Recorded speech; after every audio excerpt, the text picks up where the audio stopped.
আসসালামু আলাইকুম। কীভাবে আজকে আপনাদের হালিম বানাতে হয় সেটা দেখাবো। চলুন আর দেরি না করে আমরা দেখে নেই।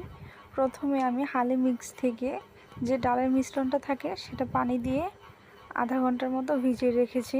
তারপর আমি মাংসটা রান্না করতেছি।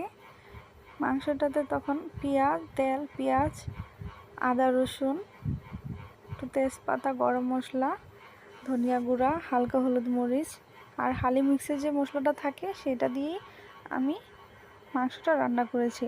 এরপরে মাংসটা হয়ে আসার পর আমি হালিম মিক্সটা এখানে একসাথে দিয়ে দিয়েছি। এখন ডালটা সিদ্ধ হয়ে গেলে হালিমটা তৈরি হয়ে যাবে। এসব হালিম লুচি বা পরোটার সাথে খেতে খুব ভালো লাগে। আপনারাও চাইলে খুব সহজে এখন হালিম মিক্স দিয়ে বাসায় বানাতে